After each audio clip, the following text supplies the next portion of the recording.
तो समस्त को मुझे पुणी थे स्वागत जनावि दि ओडिया गाइड यूट्यूब चैनल को पिलाने। तो आज आम तुम डिस्कस करवा तुम पंचायत राज इन इंडिया को लेकिन तुम किछिटा इंपोर्टाट टॉपिक आम डिस्कसन करवा जोटा कि तुम इंडियन पॉलिटिक्स रो गोटे इंपोर्टाट पार्ट बोली भी तुम कहीपर कहीं तुम ए देखुव तुम मैक्सिमम एग्जाम तुम पंचायत राज को लेकिन तुम क्वेश्चन से पचारुची है तुम देखुव एग्जाम मानक तुम जो इंडियन कॉन्स्टिट्यूशन जो तुम इंडियन पॉलिटिक्स जो तुम पार्ट रही तुम पंचायत राज को लेकिन से कौन तुम एग्जाम पचारुची पिलाने है तो सेमती मुझे तुम किसी इंपोर्टाट नहीं आसी जोटा कि तुम एग्जाम जमी तुम हेल्पफुल रुम एग्जाम इजिली कर तो देख पे तुम कौन रही आज क्लास तो देख तुम जो रहा panchayat Raj is a system of local government sorry local self government in rural area है तो जो तुम रहा पंचायत राज ये हूँ तुम ग्रामीण स्तर में गोटे स्वयं शासन व्यवस्था बोली तुम कहीपर पे panchayat Raj is a system of local self government in a rural area it helps people participate directly in कौन administration and develop of their village तो कौन कहला से तुमको ना ये कौन हम तुम लोक मैंने तुम डायरेक्टली पार्टिसिपेट करेंगे तुम माने निज गाँव कौन विकास आउ प्रशासन रे भाग नहीं पारे आमती तुम गाँ विकास हो गाँ है कि गाँ किपरि कौन आम प्रशासन में किपरि भाग नहीं पार है सेमती तुमने से डायरेक्टली कौन ये माने कौन तुम अपॉइंटेड हो पारे डायरेक्टली तुम कौन से लीड करेंगे है तो यहाँ ही तुम लिखाई panchayat Raj is a system of local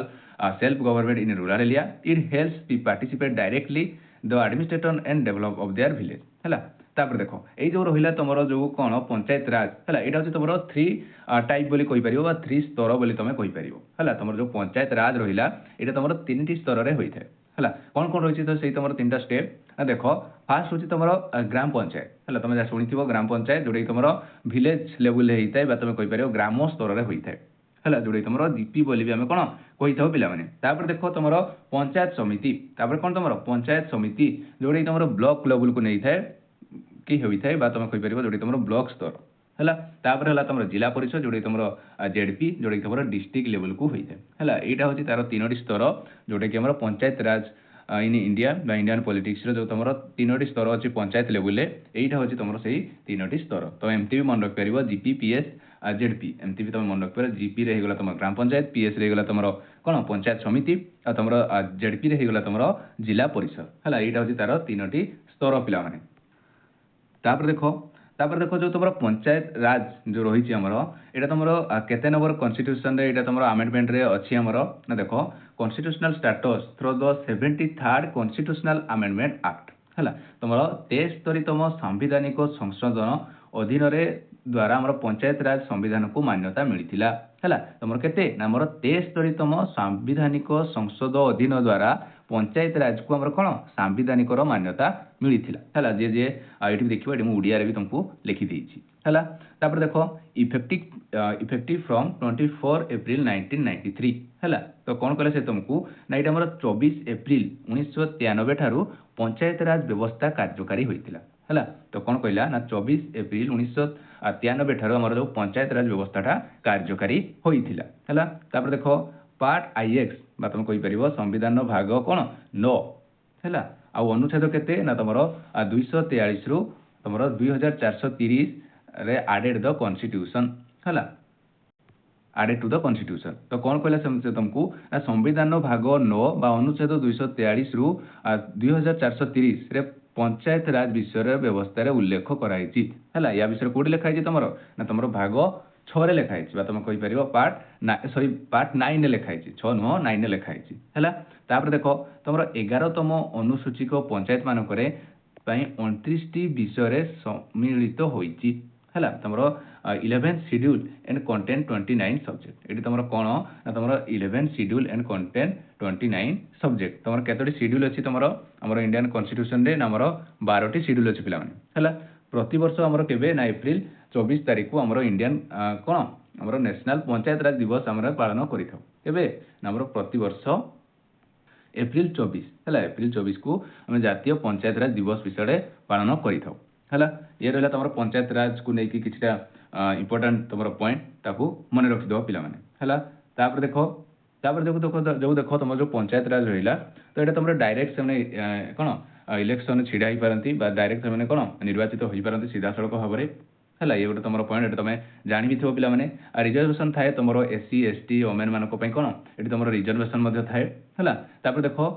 केते वर्ष तुम कार्यकाल ना तुम 5 वर्ष ये तुम कार्यकाल जी भी तुम विन करता है election conduct by the state election commission है तुम जो पंचायत राज जो इलेक्शन होता है तो ये किए कंडक्ट करें ना तुम स्टेट इलेक्शन कमिशन ये तुम कौन कंडक्ट करें इलेक्शन टी है state financial commission review financial every year 5 year तो 5 वर्ष तुम जान कार्यकाल से तुम लिखाई पे तुम Gram Sabha is the foundation of panchayat Raj तो कौन कहले से तुमको ना तुम जो ग्राम सभा ये हूँ तुम कौन ना तुम मूल दुआ आमर कौन पंचायत राज है ये तुम पॉइंट थिला तापर देख या नहीं तुम क्वेश्चन से तुमको केमती पचार एग्जाम आम देखिए पे देख क्वेश्चन से तुमको केमती पचार देख which constitutional amendment give the constitutional status to panchayat raj institution तो कौन कहला से तुमको ना तुम पंचायती राज को सांविधानिक मर्यादा क्यों संशोधन देइथिला तो क्यों आमेंडमेंट ये तुम टी डिस्कसन कले के 73 73 तुम आमेंडमेंट रे लिखाई पंचायत राज विषय है देख panchayat Raj is related to panchayat राज क्या संबंधित क्या सहित जड़ित आम पंचायत राज तो क्या सहित आम जड़ित पंचायत राज आम रूराल एरिया है आम रूराल एरिया सहित कौन आम पंचायत राज जड़ित तो देख क्वेश्चन नंबर 3 देख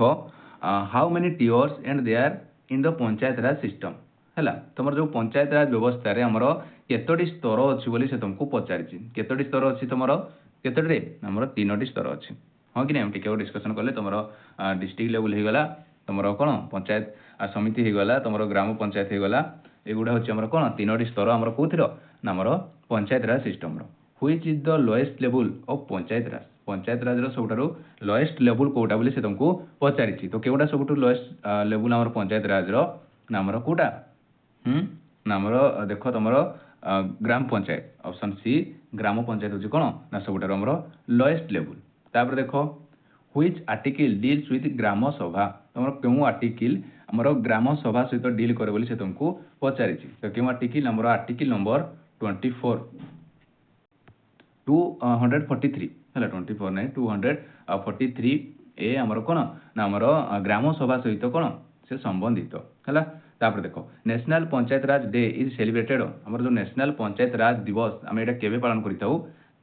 आमर 24 एप्रिल आम कौन नेशनल पंचायत राज दिवस पालन करें देख